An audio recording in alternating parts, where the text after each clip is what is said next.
since we're recording, I always make the kind of the stipulation. This is everything that I'm saying. Most of it is it is what I know as of today at 12:46 p.m. So obviously things can change, but I always kind of give that indication when I'm kind of talking about things that are ongoing. Which obviously one of the major things that we're watching right now that's ongoing is the school safety lawsuit that I don't expect we're going to see any. Well, I'll get to it, and we're not going to see anything until but 2 weeks from now. But obviously, that's one of those things that have changed that can and would change. Kind of just and I forgot to change the slide title on this, so I apologize. But kind of just a rundown of what I'm gonna run through is just the kind of a I don't know when the last time you guys had an update. Mark, was it before the budget or after I think it was almost like the day before. the It day was like before? that. It Okay, was like that end of September, and I think we got left it. off like I don't see anything happen in the foreseeable future, and then poof. Perfect. Well, I'll run through. I have one slide on just kind of the highlights of the budget, and then it's most of the content that I'm going to talk to are kind of the aftermath of the budget, which I'm sure most of you guys are hearing about or aware of. In addition to kind of a brief discussion on the roads deal and kind of what that means, not just right for schools right now, but kind of moving forward in terms of our budget and the state's budget. It's kind of coming back to the federal shutdown, talking about that. Obviously, that's over, but that was a new record that we were able to set and in our great country. So state and federal policy outlook, kind of what's going on now, what I'm thinking for next year, as well as just the FY 27 budget preview, and then I'll briefly talk about the elections and what to expect for that are there next November. But that really goes into kind of the our thinking in terms of the state policy and kind of what we're thinking we're going to see moving into next year. Excuse me. As I mentioned, here's the one slide that I'll share. I'm not going to run through everything because I think you guys know kind of all of the highlights that are in the budget that was passed in October.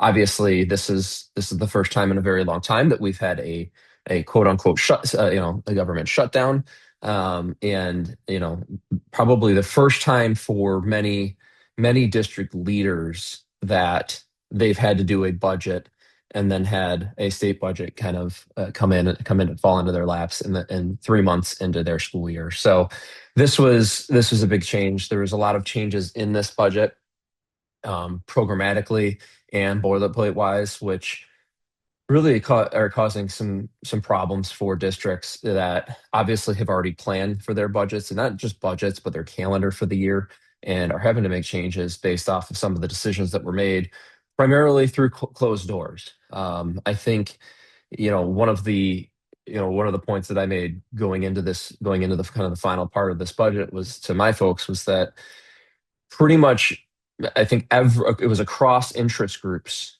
that that people were left in the dark as this budget was being finalized.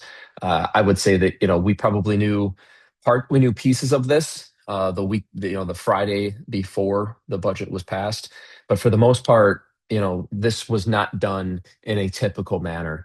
The leadership and the governor and the state budget office, there was probably about 5 to 10 people who actually knew what was going on. And usually through the month of September, we would actually, we, not that this is a typical process, but usually leading up to the budget, we would be able to get a firmer grasp on exactly what was going to go into it.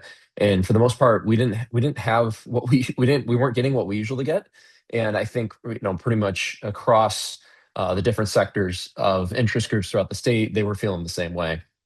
And I think that's really part of the problem that we've been pointing out, and we continue to point out, just in terms of the problems that this budget is causing, is that when they don't work with us and just say, okay, you want this, so we'll put this in without a simple Google, which I'll get to in a second. Or really asking school groups, hey, is there any problem with this language? Are there any questions that we need to ask, like the surveys that I'm sure you guys are hearing about, that we have to post online now. What type of surveys? They're just questions that they usually ask us, and vet some of these things through that really didn't happen this year and is causing problems. Obviously, we're at the $10,050 foundation allowance. We have school meals program again. I think that was a frustrating point for us that we had. I think it was the Monday or maybe it was the Tuesday. I can't remember. It was like the day before the shutdown or the day of the shutdown. We had the governor send a letter to district superintendents, encouraging them to continue doing school meals. That these decisions were made a week before that, and it would have been helpful if the governor had said that prior to that. So that was another thing that's not helpful. Not to mention in that letter, it was the governor telling superintendents to do what's right, which I thought was a little inappropriate for given the situation. Obviously, we have the school safety and mental health grants that are in there again this year, but I have been voicing them as an actual cut. The 321 million that is in there, there's about 214 millions to district ISDs and non-public schools. The non-public piece is certainly the new piece in this budget, where we saw both school safety and mental health. I think there's $14 million going to private schools, and in the school meals program, there's also some money that are going to private schools as well. So that's another problem and concern that we have with this budget. Um, there's the $200 million for educator compensation supports. There's the district retirement offset, which has been removed. Although there is an offset, an offset that was provided for OPEB.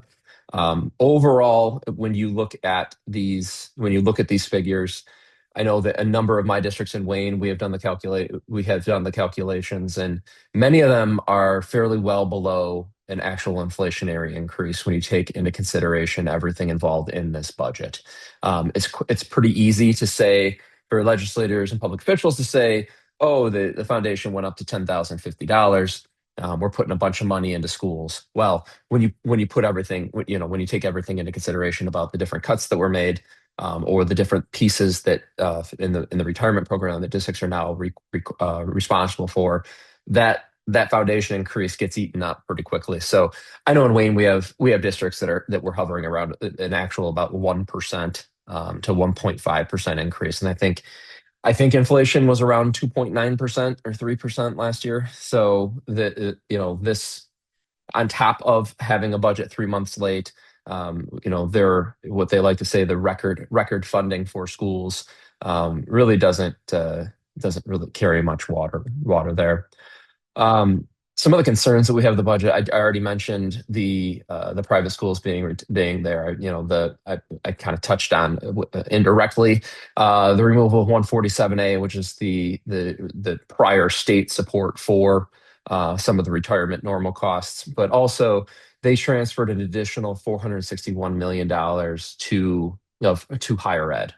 And that was done as part of the roads deal in order to help free up additional general fund dollars. And con- it continues to be a problem. I think we're close to $900 million in actual transfers each out of the school aid fund this year, and it continues to grow and presents an existential threat for K-12, because the everything the state seems to want to do right now is obviously comes everything out of schools comes from the general fund. The school aid fund is the most healthy of the two funds, and there's only when the school aid fund is up, and the general fund is down. There's really only one way for them to try and do things in the general fund, and that's to free up higher ed. So that's going to be, I think, this year, this upcoming budget, that's going to be a continued theme that we're going to have to fight against. Um, Outside of all of those concerns, the biggest concern that I have moving forward is what they did in the budget as it relates to the roads deal. If you recall, they took the school aid out of the sales tax on gas and are now responsible to reimburse the school aid fund for, I think, $755 million each year, which is all good and fine.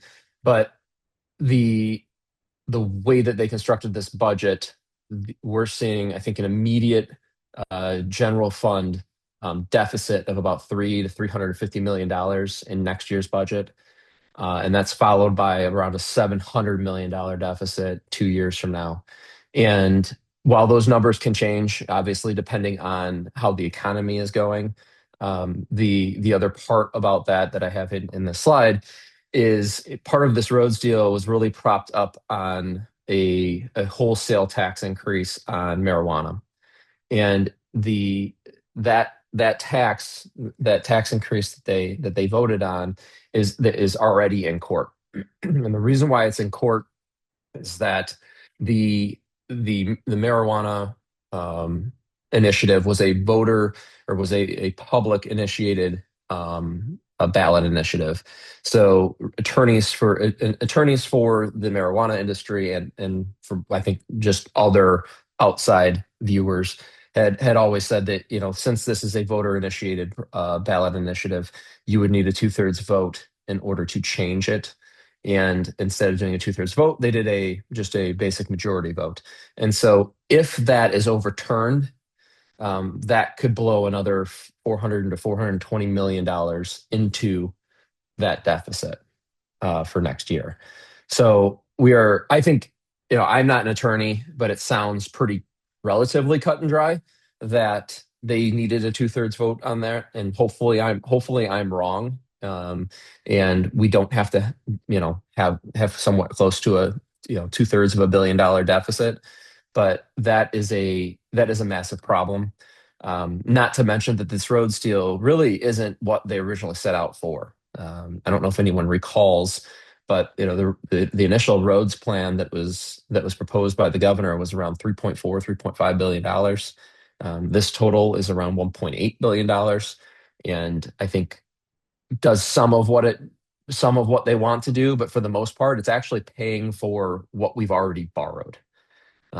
So it's all of that being said, they delayed the budget in order to get this done and potentially blew a gigantic hole into the state's budget moving forward.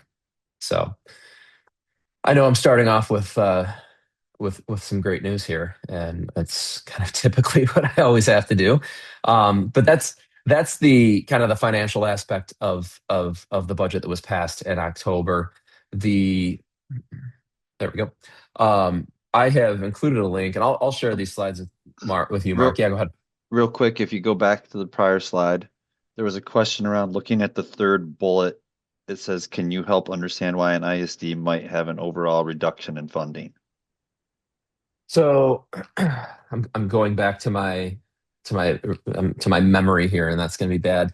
Part of it was the adult education line, and I can't remember the section number, but I know for Wayne RESA, we had one of the largest cuts in this budget in terms of our overall funding. I know in the adult education line, that is primarily pass-through dollars from our ISD out to other districts in both Oakland, Wayne, and Macomb counties. So while it looks like a cut to the ISD, it doesn't necessarily, it's not necessarily a cut to the ISD, but as it relates to the overall funding that the ISD receives, it is, if that makes sense. Now, we did see reductions in 32P and the MySTEM grants that were eliminated. But outside of that, the adult education line, at least for Wayne Reese, is one of the bigger things that we looked at. Freaked out initially as I was looking at the district by district report at 1:30 and 1 o'clock in the morning, and then realized, oh, this is primarily pass through money. So at least from my perspective, that's those were the three major things that we saw cuts in. And I think that adult ed line was probably the culprit for a lot of it. And certainly, I think the not seeing it. I know that some ISDs fell out of the Section 56 special education, like Macomb, so that might have indicated or might have caused a bit of decline there as well. So that's primarily where those came from. Okay. And then another one was conversation around reducing categoricals for next year's budget. Anything happening there? There may and there may not be. I think that what we saw, right? So 32P is an exam is a 32P MySTEM and the adult education. That was part of what they wanted to do in terms of this consolidating, right? And I think they're finding out that it's much easier to say, oh, well, this doesn't look like a lot of money, or look at all of these categoricals, let's just condense them. It's a lot easier to say that, but then not understand the impact of what all of those programs have. I think there's probably an interest in some spaces of trying to do this. I think it's a much you need to almost have a multi-year budget if you're going to do that, because you have to make sure most of those programs were the required to have, or we've been doing. And if you're going to all of a sudden eliminate them, it most of them are going to cause problems, right? So I know in 32P, Wayne RESA this year is, we had a carryover from the prior year, so we're able to cover part of our 32P services that we had been providing. So I know that's not the same for every other, but that's what happens. I think so. From our perspective this year, it's we're willing to have the conversation, but we need to make sure that everyone understands the consequences of it. And I know it's going to be harder and harder to do because rural ISDs could see a different impact than urban ISDs, right, or suburban ISDs, and Yeah. so that's where this gets complicated. There's people that would be interested in for LEAs getting rid of the rural and isolated district line. It's not a ton of money, but it does help. It helps those districts for specific reasons. I have a district in there in Wayne County, actually, which is Grosse Ile, which everything that they have to, they're attached by two bridges, and everything they bring over is like for example, mulch is 2 to 3 times more expensive because it has to be trucked over. So it's things like that and different costs that districts have to take on because of where they are, because of who they serve, that it's easy to look at a piece of paper and say this is what makes sense instead of understanding the context. Got it. It's super interesting too because like some ISDs are able to fill that gap this year in that Mhm. funding and others are not. And so Yeah, some people were funded under the same grant and some are still employed and some are not. And so yeah, it just creates an equity problem, right? And it just furthers the work that we have to do, and all because of someone made a decision at some point about, really, I mean, MyLeap didn't even know about it, or they claimed they didn't know about it. So that's kind of the conversation that we're going to be having with legislators moving forward this year. Like, we have to, if you're going to condense these things, we have to have a conversation about the impact that they're going to have, and we're willing to have that conversation. Just let's make sure that we're not losing services that are important for kids. Anything else on the budget sheet? No. All right. um as I said, Mark, I'll share this deck with you. So the link here is something that I did for my superintendents. It just is a here. I went through the budget and copy and pasted all of the major boilerplate changes that were in the budget. There's a decent amount of them. Obviously, I think there's four primary changes that everyone has been concerned about: is 31A, the school safety and mental health money; the Section 164K with the school survey, the surveys, meals, curriculum piece; 27L, the educator compensation fund; and 21F, the elimination of virtual days. I think I assume everyone is probably up to speed in terms of 31AA. I think this is, sorry, I copied and pasted something that I did the other day, or a week ago. So I think this is the first part of this is mostly current, and I'll update it when I can. But as you're all aware, I think today at midnight, or 11:59, is the deadline for districts and ISDs, if you're eligible to opt into the 31AA grants. The there has been an agreement between the state attorneys and our attorneys and the federal and state courts to essentially change what we were originally asking for, which was an injunction to stop this funding from going out, and instead collect briefs from each side, and have both the state in federal courts make a decision based on the merits of the case by before or on December 19th. Sorry, I don't know. I clearly am not putting dates in here correctly. Um, or actually, no, this is a correct date. It was just the wrong slides. This is when we went to for um, the the initial hearing. So I apologize for that. I copied the wrong slide. The what the part of what the agreement is that districts should opt in if either of the cases or if both of the cases were to fail and the law were to remain as is. The agreement was that districts would be able to opt back out of 31AA if they didn't want to participate in in agreeing to the privilege waiver. Both cases seem to have some pretty good arguments in terms of the reasoning behind them, the constitutionality behind them. This on the state end is what they call title and object, is essentially you're bringing in a penalty to a bill, to a budget bill, without defining it in statute. Is so it's a little bit more of a technical argument. And on the federal side, there are certainly strong arguments related to I think the Fifth and 14th Amendments that have been laid out really well. I don't know if anyone has seen the briefs from the attorneys, but just reading through them, I thought they made some pretty good arguments. The good thing is we were worried about the timing of all of this, and thankfully both the state and federal judges were amenable to finding a solution instead of kind of waiting until the last second. I think our concern was that we'd be looking at today, right now, probably around 3 or 4 o'clock, of whether or not there would be a decision, then have to figure out if districts should apply or not. But that has thankfully been removed with the agreement that has been made.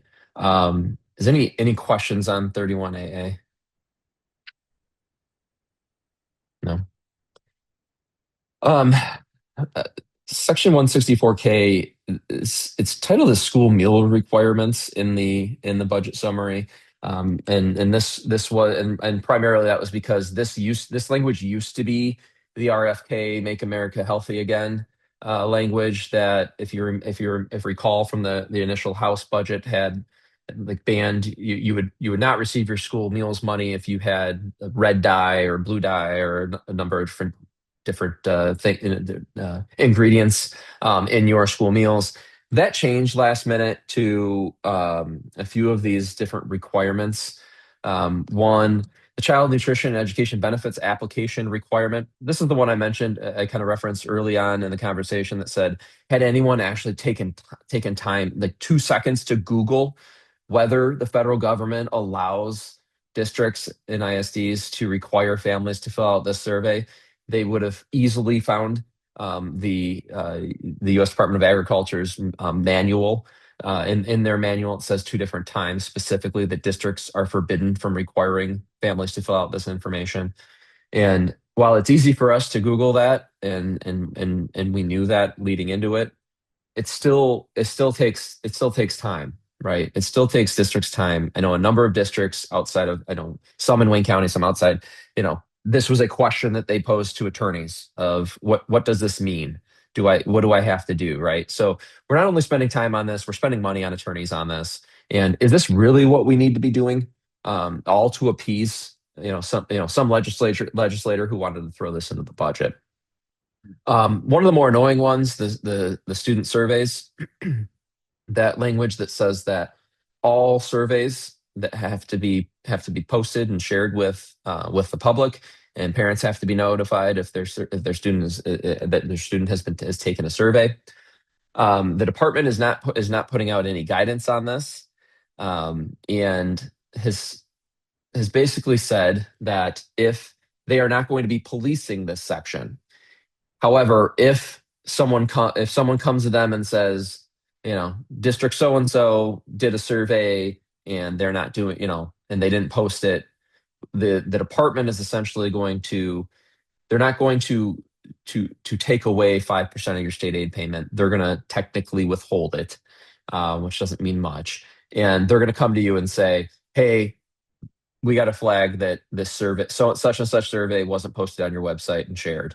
Can you please just post it and move on?" So essentially, the department is saying that if found out of compliance, they're going to assist districts with getting back into compliance and then release the funding. So it's it's a bit frustrating that they don't want to provide guidance, that they don't want to provide guidance on it, but at the same time, I also don't necessarily want them determining some of the things in this boilerplate. So what I've told all of my districts to do is literally post every single survey that you can. And what I'm, and that includes like my kid who's in third grade, had to take technically had to take a survey today to see who's having hot lunch. Post everything, and I'm going to collect every single survey at the end of this year and send it to all of the Wayne County legislators and the speaker's office and leadership and ask them what the point of all this was, and how much time was wasted. So that's on student surveys. Literacy curriculum alignment. Obviously, the department is not required to have the list of the literacy curriculum until January 1st. I think that they are going to, they have indicated that they're going to help districts move forward with this when that list comes out. But again, I don't think this is necessarily one where we really have to be overly concerned. It does sound like we're going to get some help from the department on that. Any questions? Let's see the chat. Financial support to purchase new literacy curriculum resources.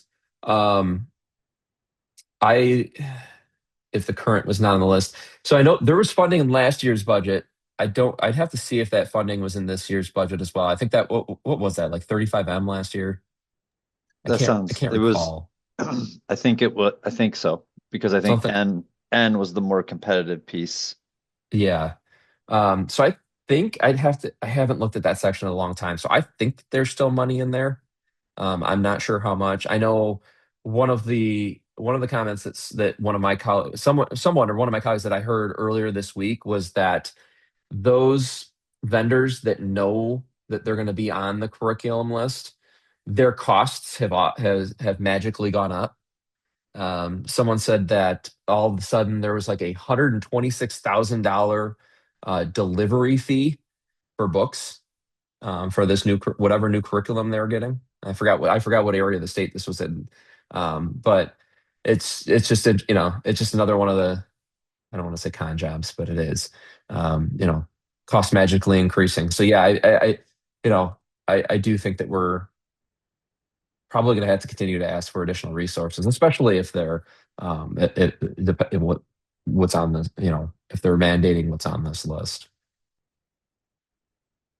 It's 164K. 27L, I'm not sure how interested you guys are in 27L. This is both two things. This is increasing teacher compensation one time, and this is where the MIPSR's OPEB offset is for those participating in OPEB.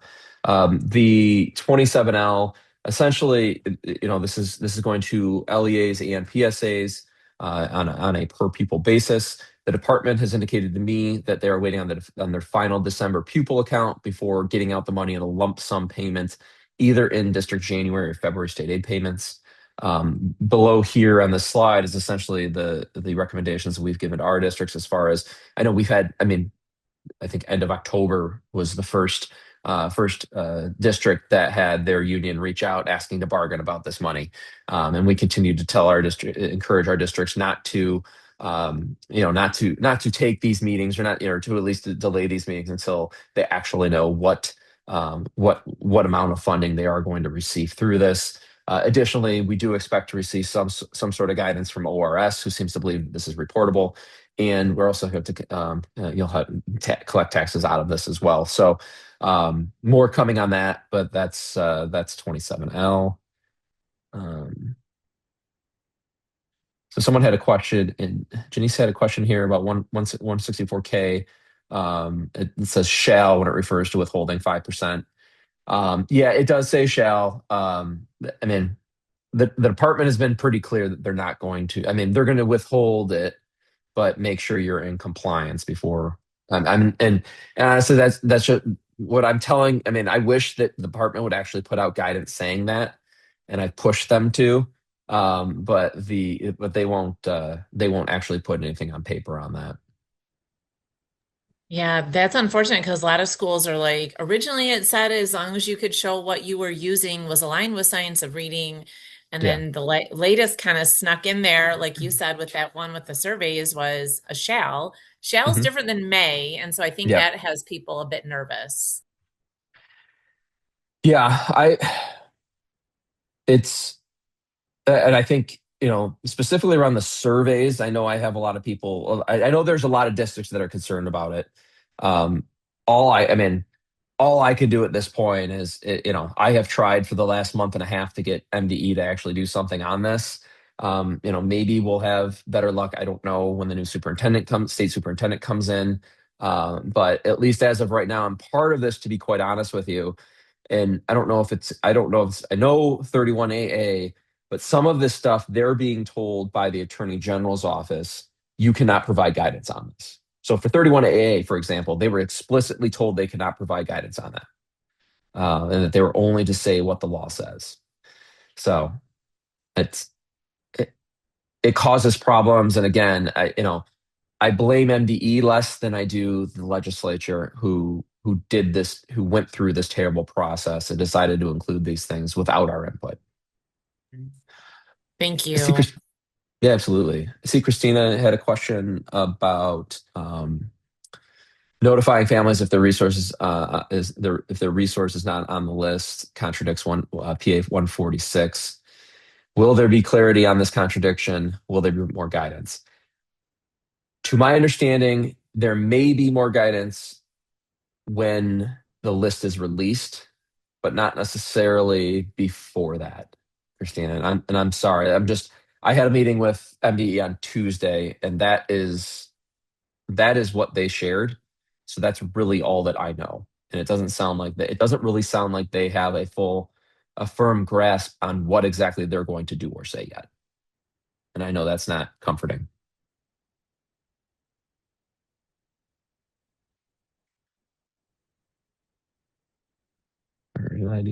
Okay. Virtual days. I know I have a lot of districts that are concerned about the removal of the 15 allowable virtual days and 21F. The We had hoped that the department would be creating a waiver for this year, considering that some districts already had a virtual day. I know before and right after the budget was signed into law, they did send out their memo that is linked here that all instructional days starting October 7th must comply with the current law. Um, Again, I had my push was, hey, we need a waiver for this year. That these calendars were already set by districts. Had this been done in this budget been signed in July, this wouldn't be as big of a deal. But we were given zero time to plan for this. You need to help us here.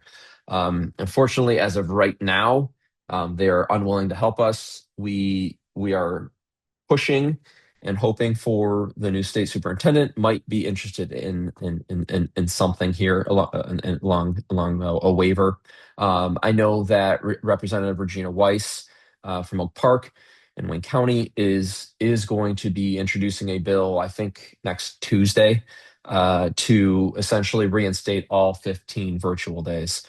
I know from Wayne Reese's perspective, I actually had surveyed my districts to see how many days they used last year, what they used them for, and how many they think would be helpful. Knowing that if they don't want 15, what is acceptable. I shared that information with the department, with legislators. I think the department landed on we'll be okay with 7. I think from my district's perspective in Wayne County, ours were okay with 5. But part of the stuff that the legislature, and I know that this was I know where this came from. This didn't specifically come from the legislature. But the problem here is that I've had 2 districts in Wayne County over the last number of years that have had to close down because DTE could not provide power to their buildings. And because of that, they went online in order to actually have kids learning. So without, this isn't just one of those things where we don't want kids having seat time. This is trying to be flexible given what we have. So as I said, the department is interested in seven. The legislature, or I know Regina Weiss is introducing a bill that says fit is just going to bring it right back to 15.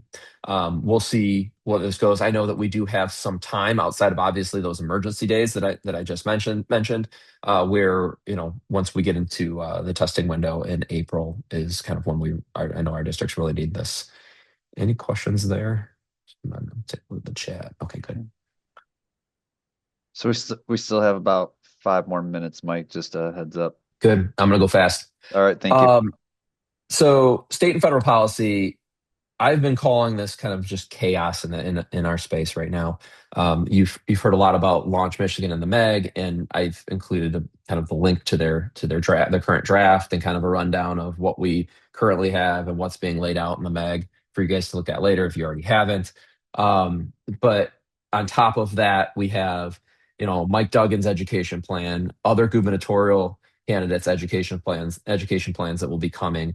We have Rick Snyder seemingly finding the future of learning council and attaching on to that. Amongst, I know we have the Carnegie Foundation coming back into Michigan and interested in helping fix education. And there's a lot of big ideas out there of how we can fix education. And most of them are demonizing in terms of what we're doing in schools, in terms of we need to, businesses or foundations or or legislators need to come help us fix things. Um, but none of them are actually talking together, but they're all proposing large changes. So that's going to be the theme for next year. I don't necessarily think a lot of this or any of this actually gets done. The Meg could have something, could have some legs moving forward, but next year is going to be, as I say in the state policy piece, full of messaging bills. Next year is a general election year in the state of Michigan, and the House and Senate are going to be sending over bills to each other that aren't going to move. They'll move out of one chamber, but they're likely not going to move. The one thing that I think could get moved is probably the cell phone ban. Whether it's House Bill 4141 or Senate Bill 234. I know that there's discussions about some sort of negotiation taking place of kind of a final agreement on language and what that would be. That's probably going to be something that gets moved next year, or the January, February next year. There's a couple bills that are just being introduced. One package is the statewide school choice bill that would eliminate the current school choice system that we have, reintroduce a new statewide school choice system. I'm still running through that, but that is certainly going to be problematic in our eyes. And that might be mostly what's it. I mean, I know there's an over under. I heard from colleagues outside of the education space today that between now and June, or now and the end of June, only three bills would be signed by the governor. Would actually get to her desk. We'll have to see if we'll have to see if it's three or more. But I can see them entering into this election season not wanting to do too much outside of messaging. But the only caveat I have in there is that I think both the Republican and Democratic Party are very cognizant of Mike Duggan running as an independent and don't always want to seem like they're at odds and not getting things accomplished. So I do think that there is a possibility that they could do something, but also that it'll be less than it probably typically would be. Federal policy, there's not much going on that's related to us. John James is going to be introducing a bill that is called the Ideal Act. As it's currently written, it would require that all unobligated funds within the Department of Education at the end of each year be transferred into IDEA. I don't have a fiscal analysis on that yet of what that money actually is. The only thing I know is that from an operational standpoint, the US Ed really only has about $10 to $12 million a year in actual carryover money for operations. So the concern here would be Are they trying not to send grant dollars out the door, or certain things that they're supposed to be certain funds that they're supposed to be getting out the door to then shift to IDA, which is bad and good, right? It's good for IDA, but also bad for kind of the global U.S. ed. I know that there are some Democratic members of our congressional delegation that are trying to change that to protect the U.S. Department of Education to say that since there's a desire to move IDEA over to DHHS, that the obligated funds, the unused funds, should come from DHHS and not US Ed. So those are the type of conversations happening right now. My major concern is this IDEA is critically underfunded by the federal government. They're supposed to be at 40%. We're at around 11%. My worry is that this is more of a band-aid and a look what we did kind of check the box. Um, and then lastly, just I kind of touched on state policy and what to expect. So from the federal government perspective, the current continuing resolution runs through almost the end of January, January 30th. One of two things is going to happen. Obviously, they will either enter into another shutdown or they will enter into another continuing resolution. From what I have been told by Republicans in Washington is that they want a year-long continuing resolution when this current one is up. A couple of reasons. One, obviously, next year's an election year. They don't want to rock the boat, and primarily because, as a Republican staffer told me, they know the cuts that they made aren't helping them, and they feel like if they are forced to do an actual budget, that they will have to make more cuts that aren't going to be popular. So that's good for us from education funding standpoint of just have another continuing resolution. State budget wise next year, the CREC is at the end of January where we'll know what the current revenue forecast is for next year that will be factored into next year's budget. And obviously the governor's executive budget recommendation comes in first or second week in February. Any questions? Thank you. I have one in here, Mike. Elevate the profession to ensure qualified teachers. What is that related to? I agree. But what and is that? maybe it was more of just a statement of Yeah. that's where it hopes to go. So, Yeah. cool. Okay, perfect. Any questions? I know that's a lot of information and I didn't know how far back to go. So I apologize if I went too much into the budget, but nope. All right. Well, as always, we appreciate your time. And like I said, this is one of the most well appreciated times that we get together. So thank you. Absolutely. Thanks, everybody. Appreciate it. All right. Yep.